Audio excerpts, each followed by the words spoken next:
In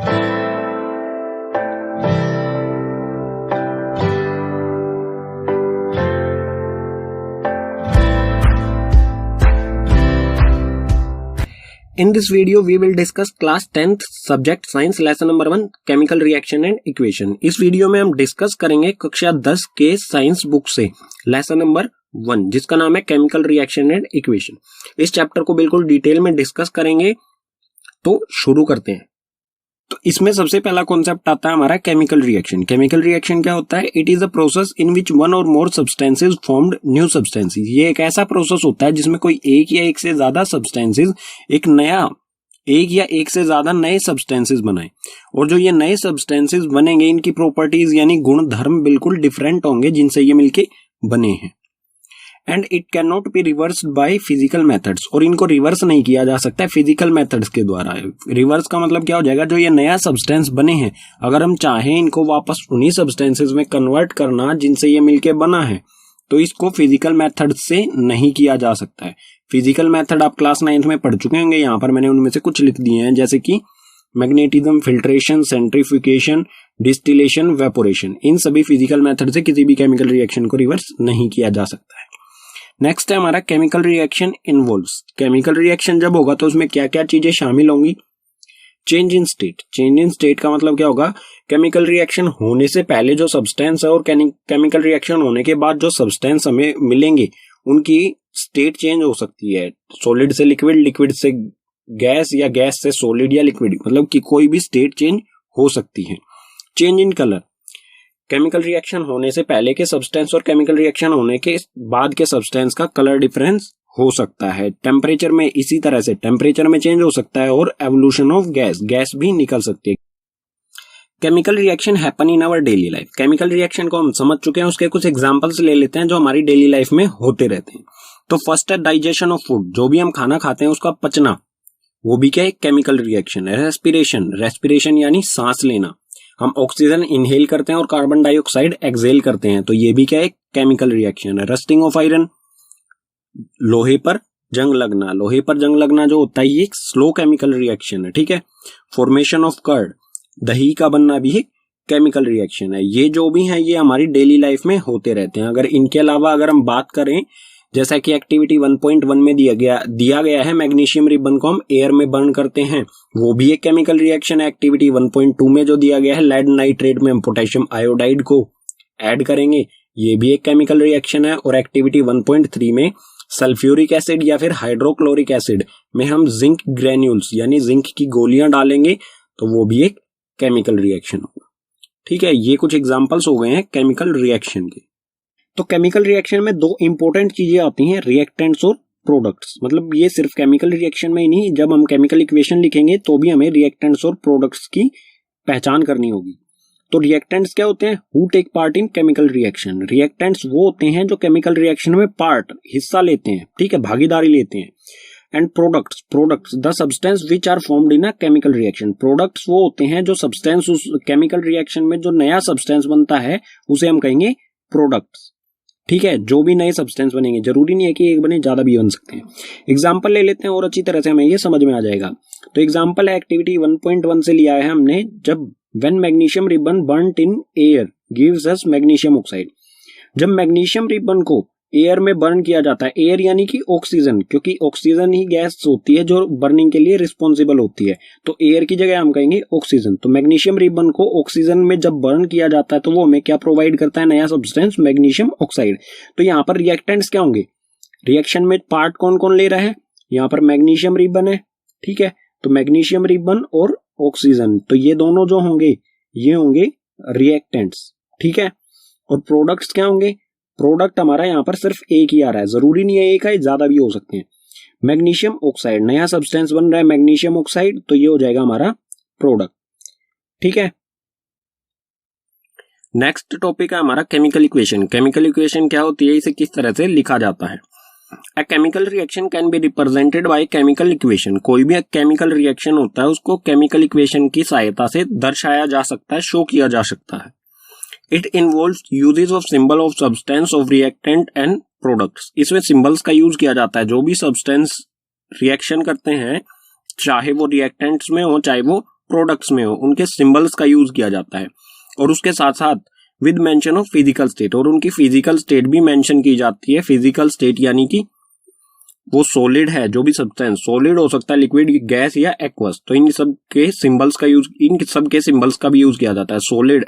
solid के लिए हम एस का यूज करेंगे, लिक्विड के लिए एल, गैस के लिए जी और एक्वस के लिए ए क्यू। एक्वस क्या होता है ये हम पढ़ेंगे, पहले केमिकल इक्वेशन का एग्जांपल ले लेते हैं।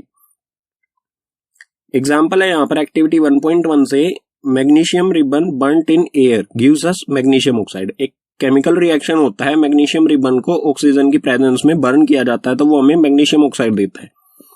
तो इसकी केमिकल इक्वेशन किस तरह से लिखी जाएगी, यहाँ पर हम सबसे पहले ये ढूंढेंगे कि यहाँ पर रिएक्टेंट क्या है। तो रिएक्टेंट है यहाँ पर मैग्नीशियम और ऑक्सीजन। तो मैग्नीशियम का सिंबल, हमें सिंबल्स का यूज करना है, तो मैग्नीशियम का सिंबल होता है Mg और ऑक्सीजन का सिंबल होता है O2। और जो भी दो रिएक्टेंट है तो दोनों के बीच में एक प्लस का साइन लगाएंगे, ठीक है, प्लस का साइन लगाएंगे, चाहे वो दो रिएक्टेंट और दो से ज्यादा भी होंगे तो सभी के बीच में प्लस प्लस का साइन लगाएंगे। अगर प्रोडक्ट दो या दो से ज्यादा होंगे तो उनके बीच में प्लस का साइन आएगा सभी के बीच में, ठीक है। अब मैग्नीशियम और ऑक्सीजन दोनों मिलकर ये रिएक्शन में पार्ट ले रहे हैं तो प्लस का साइन लगा दिया। अब लगाएंगे हम एक एरो। एरो जो है वो रिएक्शन की डायरेक्शन को दर्शाता है, ठीक है। तो यहां पर ये रिएक्शन करेंगे और हम बनाएंगे मैग्नीशियम ऑक्साइड, ठीक है। और जो ये एरो होता है इसके टेल की तरफ होते हैं रिएक्टेंट्स और हेड की तरफ होते हैं प्रोडक्ट्स, ठीक है। तो ये हमेशा ध्यान रखना है, प्रोडक्ट हमेशा एरो के हेड की तरफ लिखा जाता है और टेल की तरफ रिएक्टेंट्स लिखे जाते हैं। तो इस तरह से ये केमिकल इक्वेशन लिखी जाएगी।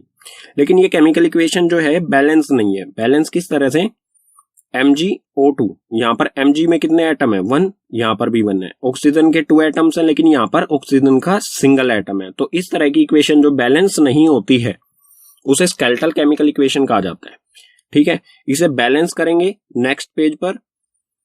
और अभी तो हमने इसकी फिजिकल स्टेट भी नहीं लिखी है, तो फिजिकल स्टेट लिखेंगे यहाँ पर Mg, मैग्नीशियम क्या है सॉलिड, S4 सॉलिड, प्लस में O2 क्या है गैस, ठीक है, G फॉर गैस, और मैग्नीशियम MgO, मैग्नीशियम ऑक्साइड, ये भी सॉलिड है, ठीक है। तो इस तरह से ये केमिकल इक्वेशन लिखी जाएगी। अब बात करते हैं एक्वस। एक्वस क्या होता है, it is a solution in which solvent is water. कोई भी चीज पानी में घुली हुई होती है, उस सब्सटेंस, सिर्फ हम उस सब्सटेंस की बात करते हैं जो पानी में घुला हुआ है, तो हम उसे कहेंगे एक्वस, ठीक है। जहां पर सॉल्वेंट वाटर होता है तो वो होगा एक्वस सॉल्यूशन। तो अब हम देखेंगे how to balance a chemical equation. Chemical equation को किस तरह से बैलेंस किया जाता है, उसके लिए एग्जांपल लेंगे हम यहाँ पर Fe प्लस H2O। रिएक्शन करने के बाद क्या बना, Fe3O4 प्लस में H2। Fe जो सिंबल होता है ये होता है आयरन का। तो आयरन वाटर के साथ रिएक्शन करके आयरन ऑक्साइड यानी फेरिक ऑक्साइड, फेरिक भी कहा जाता है आयरन को, ठीक है, फेरिक ऑक्साइड बनाता है या आयरन ऑक्साइड बनाता है और हाइड्रोजन गैस उसमें से रिलीज होती है। तो इसको हम बैलेंस करके देखेंगे इसे किस तरह से, किसी भी केमिकल इक्वेशन को किस तरह से बैलेंस किया जाता है। इसका कोई स्पेसिफिक फॉर्मूला नहीं होता है, तो इसको हिट एंड ट्रायल से सोल्व करेंगे, बैलेंस करेंगे, ठीक है। तो Fe, सबसे पहले हम क्या करेंगे, इसके लिए एक टेबल बनाएंगे। टेबल में क्या रखेंगे हम, एलिमेंट्स, रिएक्टेंट और प्रोडक्ट्स, ठीक है। एलिमेंट क्या है यहाँ पर, Fe ये रिएक्टेंट्स हैं और ये प्रोडक्ट्स हैं, ठीक है, ये रिएक्टेंट और ये प्रोडक्ट। तो हम यहाँ पर चेक करेंगे Fe के कितने एटम्स हैं रिएक्टेंट में और Fe के कितने एटम है प्रोडक्ट्स में। तो चेक कर लेते हैं, यहाँ पर Fe अकेला है, यहाँ पर कुछ नहीं लिखा हुआ है तो समझो Fe का यहाँ पर एक एटम है और यहाँ पर Fe के 3 एटम्स है, तो दोनों को लिख लेंगे। रिएक्टेंट में Fe का 1 एटम है और प्रोडक्ट में 3 एटम है। इसी तरह से हाइड्रोजन का चेक करेंगे, हाइड्रोजन के रिएक्टेंट में 2 है और प्रोडक्ट में भी 2 है, तो यहाँ पर 2 और यहाँ पर भी 2। अब ऑक्सीजन के चेक करेंगे, ऑक्सीजन का यहाँ पर रिएक्टेंट में 1 है और प्रोडक्ट में 4 है, तो रिएक्टेंट में 1, प्रोडक्ट में 4।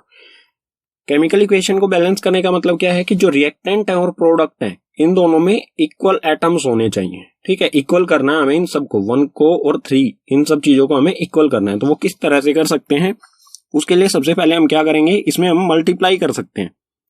तो उसके लिए सबसे पहले हम क्या करेंगे, जो भी ये एलिमेंट है या कंपाउंड है इनको ब्रैकेट में बंद करेंगे इस तरह से। ब्रैकेट में बंद करने का मतलब है कि ब्रैकेट के अंदर जो है हम उसमें कोई चेंज नहीं कर सकते हैं। जो भी हमें चेंज करना है, जो भी हमें कुछ नंबर लिखना है वो इसके आगे लिख सकते हैं। ठीक है, यहां पर लिख सकते हैं, यहां पर या यहां पर या यहां पर। तो यहां पर है FE1 और यहां पर है 3। तो हम 1 में कितना मल्टीप्लाई करें कि 3 हो जाए, तो 3 से ही मल्टीप्लाई करेंगे। 1 3 जा 3, मतलब जो ये 3 हमें मल्टीप्लाई करना है ये कहां पर करेंगे हम, FE के आगे। ठीक है, अगर हमने इसमें 3 मल्टीप्लाई कर दिया तो यहाँ क्या हो गया, Fe के 3 एटम्स हो गए और यहाँ भी Fe के 3 एटम्स हो गए। मतलब कि फेरिक जो है आयरन वो हो गया यहाँ पर बैलेंस। H2 देखेंगे, H2 के रिएक्टेंट में भी 2 है और प्रोडक्ट में भी 2 है, तो बैलेंस है ये पहले से ही। अब ऑक्सीजन देखते हैं, ऑक्सीजन का 1 है और 4 है, तो यहाँ हमें कितना मल्टीप्लाई करना पड़ेगा, 4, तो ये हो जाएगा 4। तो रिएक्टेंट में मल्टीप्लाई करना हमें। ठीक है, तो रिएक्टेंट में 4 है तो यहाँ पर ऑक्सीजन है, तो ब्रैकेट के हम यहां पर तो चेंज कर नहीं सकते, तो हमें यहां पर करना पड़ेगा। और यहां पर अगर हमने मल्टीप्लाई किया तो ये H2 में भी मल्टीप्लाई होगा और ऑक्सीजन में, तो 4 ऑक्सीजन क्या क्या हो गया 4, लेकिन ये हाइड्रोजन में भी मल्टीप्लाई हुआ है तो हाइड्रोजन में भी 4 से मल्टीप्लाई करेंगे और ये हो गया 8। मतलब जब हमने ऑक्सीजन को बैलेंस किया तो हमारा हाइड्रोजन अनबैलेंस हो गया। अगर इसको हाइड्रोजन को भी बैलेंस करना है तो हम यहां तो कोई चेंज कर नहीं सकते, हम जाएंगे प्रोडक्ट की तरफ। प्रोडक्ट में H2 है, अगर हम यहां पर 4 से मल्टीप्लाई कर दें, इसको 4 से मल्टीप्लाई कर दे तो ये हो जाएगा 8। तो यहां पर हमने लिख दिया है 4 4 टू द 8। ये हो गई बैलेंस इक्वेशन। अब इसको फिजिकल स्टेट, इसकी फिजिकल स्टेट के साथ इसे दोबारा लिखेंगे। ठीक है, फिजिकल स्टेट मैंने पीछे वाले पेज पर समझा ही दिया था, जैसे कि solid, S for solid, R for liquid, G for gas और AQ मींस एक्वस।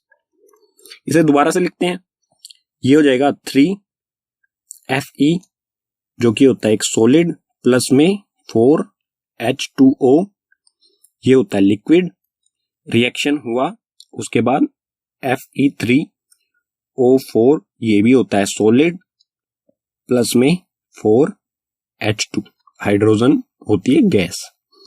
ठीक है, ये हो गया हमारी प्रॉपर बैलेंस केमिकल इक्वेशन। ठीक है, जिसमें सभी की फिजिकल स्टेट मेंशन होगी और सभी एटम्स दोनों साइड में, लेफ्ट हैंड साइड यानी कि रिएक्टेंट्स में और प्रोडक्ट्स में बिल्कुल इक्वल होंगे। ठीक है, ये तो थोड़ी सी हमारी होगी कॉम्प्लेक्स, थोड़ी बड़ी कैलकुलेशन जिसके लिए हमें टेबल बनाना पड़ा। एक छोटा सा और एग्जांपल ले लेते हैं एक्टिविटी 1.1 से। मैग्नीशियम Mg प्लस O2 ये बनाता है मैग्नीशियम ऑक्साइड MgO। हम पीछे वाले पेज पर ये इक्वेशन लिख चुके थे, लेकिन ये बैलेंस नहीं थी हमारी पीछे वाले पेज पर, तो इसे बैलेंस किस तरह से करेंगे। O2 यहां पर है, मतलब मैग्नीशियम तो यहां पर बैलेंस है, दोनों तरफ 1 1 है। O2 यहां पर है और O यहां पर है, तो O2 को बैलेंस करने के लिए हम इस तरफ 2 से मल्टीप्लाई करेंगे। इस तरफ हमने 2 से मल्टीप्लाई किया तो ये मैग्नीशियम के भी 2 एटम हो गए और ऑक्सीजन के भी 2 एटम हो गए, मतलब दोनों के 2 2 हो गए। यहां पर सिर्फ ऑक्सीजन के हैं, मैग्नीशियम का 1 है, तो मैग्नीशियम को भी इस तरफ हम 2 से मल्टीप्लाई कर देंगे। तो ये हो जाएगा हमारा 2Mg सॉलिड प्लस में O2 गैस, उसके बाद 2MgO ये हो जाएगा सॉलिड। ठीक है, पीछे वाले जो पेज पर जो हमने इक्वेशन लिखी थी स्केलेटल केमिकल, उसको बैलेंस केमिकल इक्वेशन इस तरह से करेंगे। ठीक है, तो आप प्रैक्टिस जितनी ज्यादा केमिकल इक्वेशन को बैलेंस करने की प्रैक्टिस करेंगे उतना ही बिल्कुल आपके लिए आसान हो जाएगा। अगर आप प्रैक्टिस करेंगे अच्छी तरह से तो आपको इस तरह का टेबल बनाने की जरूरत नहीं पड़ेगी। तो केमिकल इक्वेशन को हमने बैलेंस किया, लेकिन हमने क्यों किया बैलेंस ये जानना जरूरी है। तो इस पेज पर हम पढ़ेंगे why do we need to balance a chemical equation. Chemical equation को बैलेंस करने की जरूरत क्यों पड़ती है। उसके लिए सबसे इंपॉर्टेंट रीजन है law of conservation of mass. ये लॉ जो आप क्लास 9th में पढ़ चुके होंगे, ये क्या कहता है, matter can neither be created nor destroyed in a chemical reaction. Matter जो होता है वो ना तो पैदा किया जा सकता है ना ही उसे डिस्ट्रॉय किया जा सकता है किसी भी केमिकल रिएक्शन में। इसका मतलब क्या होगा, जितने एटम्स रिएक्टेंट्स में उतने एटम्स ही प्रोडक्ट्स में होंगे।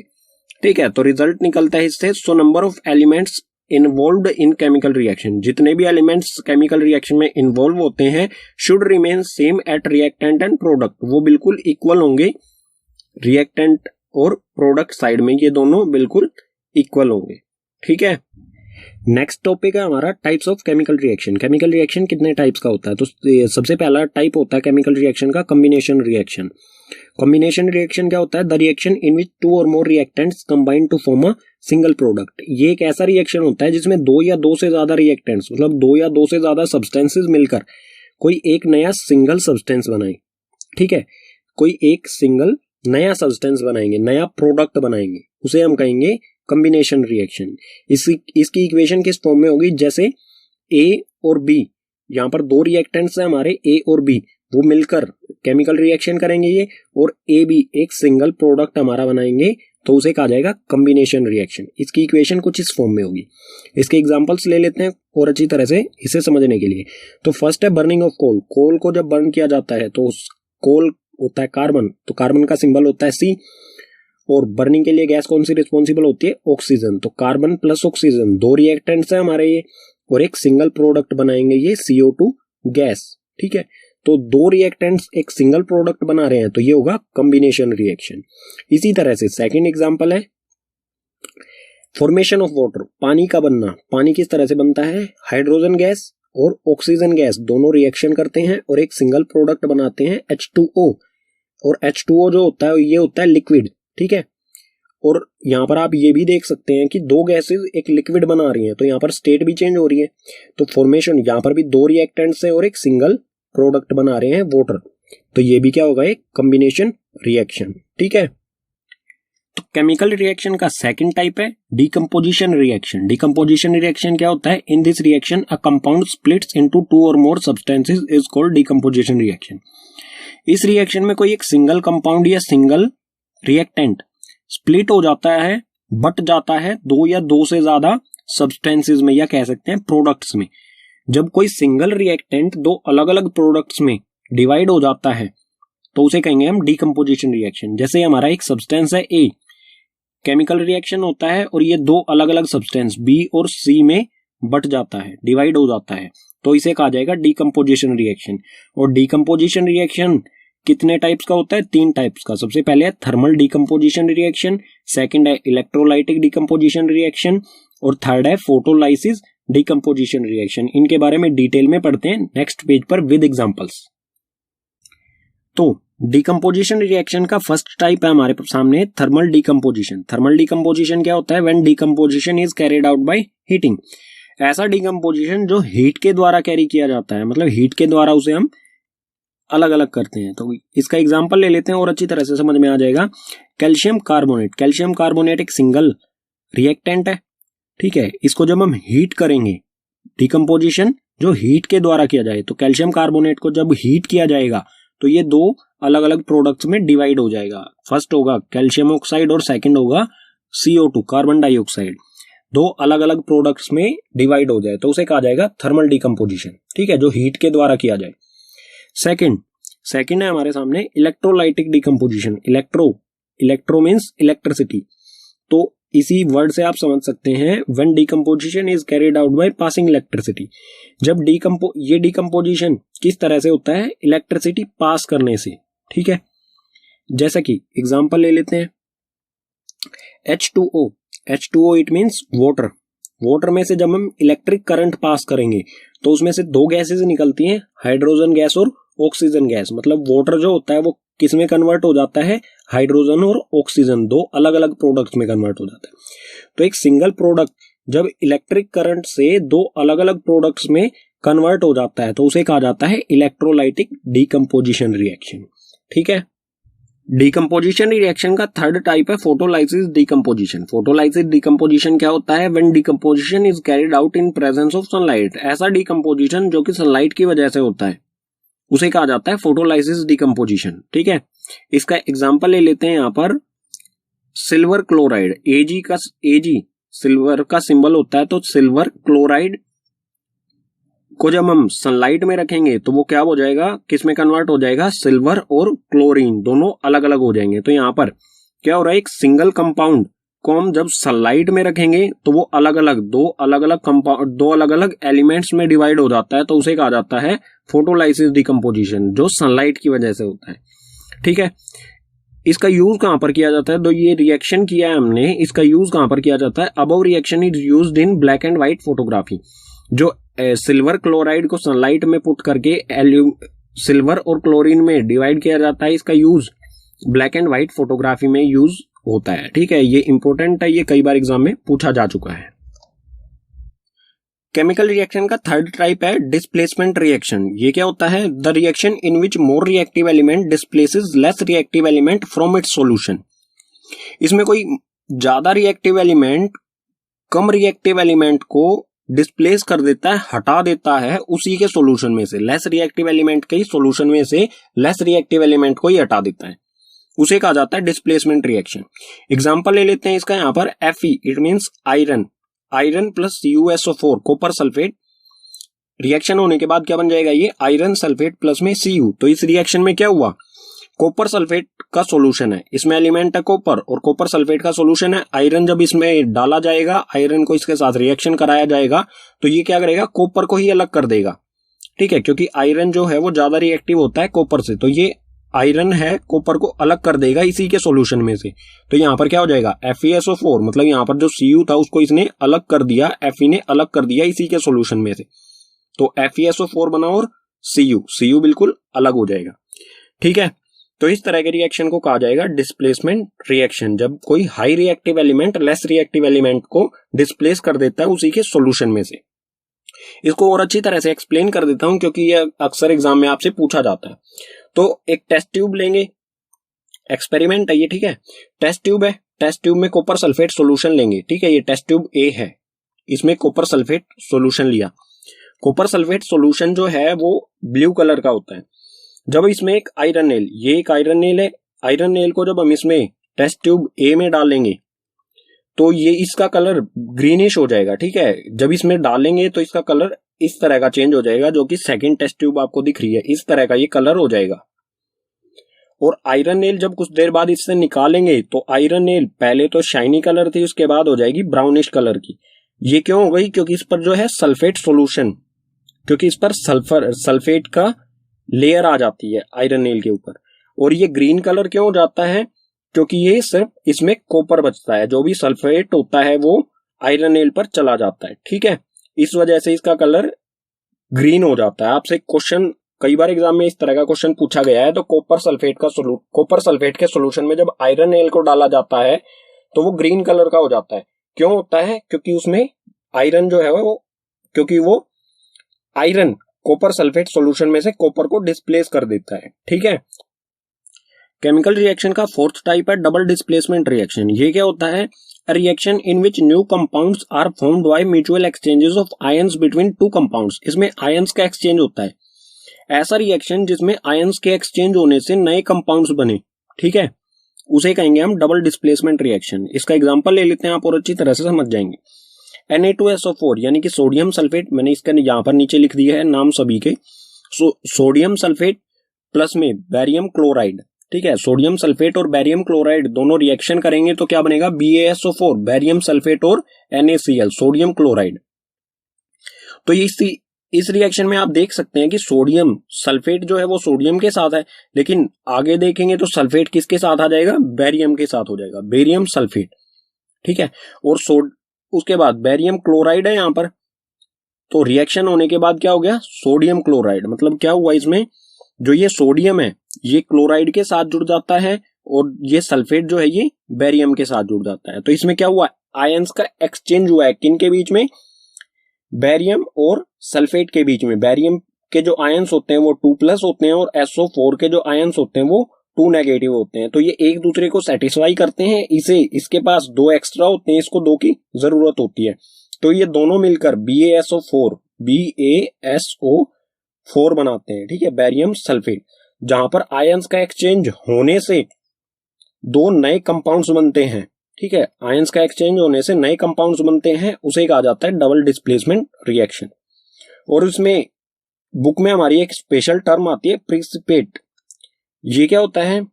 It is an insoluble solid that emerges from a liquid solution. ये एक इनसोल्यूबल सॉलिड होता है। प्रिसिपेट जो है एक इनसोल्यूबल सॉलिड होता है जो कि लिक्विड में, केमिकल रिएक्शन के दौरान लिक्विड में ही बनता है, उसे कहा जाता है प्रिसिपेट। ठीक है, केमिकल रिएक्शन का फिफ्थ टाइप है ऑक्सीडेशन एंड रिडक्शन।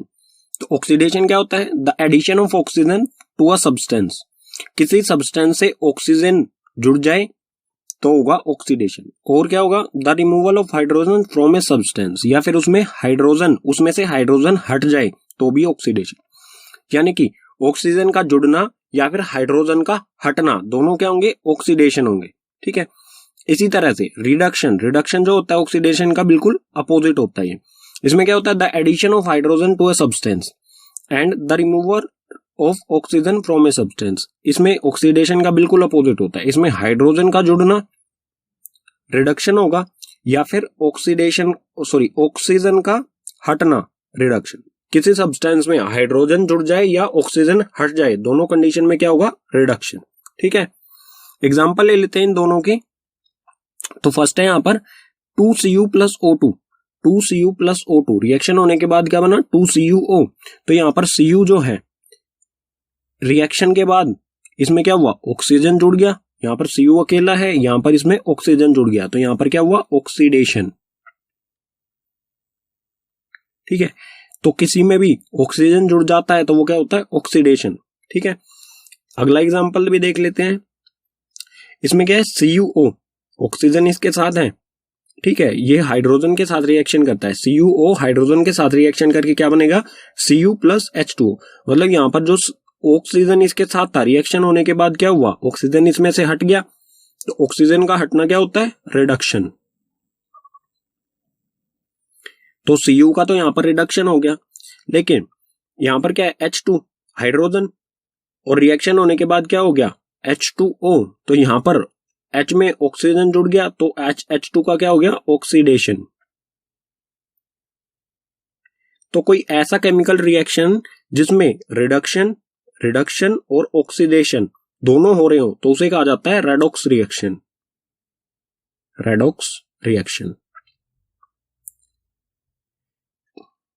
अब है effects of oxidation in daily life. हमारी डेली लाइफ में ऑक्सीडेशन के क्या प्रभाव पड़ते हैं। तो सबसे पहला कोरोजन क्या होता है, when a metal is exposed to substance such as moisture, air, water, acid etcetera for some time. कोई मेटल मॉइस्चर यानी कि नमी, एयर, वाटर, एसिड, इन सब चीजों के संपर्क में आता है कुछ समय तक, तो a layer of oxide is formed which weakens the metal, hence metal is said to be corrode.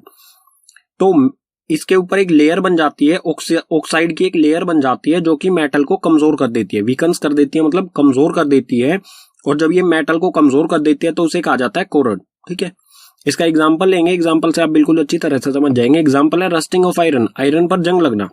Iron means लोहा, लोहा जब एयर या वाटर के कांटेक्ट में आता है तो इस पर क्या होता है, एक ब्राउन लेयर बनने लग जाती है, ऑक्साइड लेयर होती है। ठीक है, ऊपर से ब्राउनिश होने लग जाता है सरफेस, जो ऑक्साइड लेयर होती है, और वो आयरन को कमजोर कर देती है। इसी तरह की कोटिंग जो सिल्वर पर लेयर बनने लग जाती है, सिल्वर पर ब्लैक लेयर बनने लग जाती है। ठीक है, और इसी तरह से कॉपर जो होता है उस पर ग्रीन कोटिंग हो जाती है। ये सभी क्या है, कोरोजन।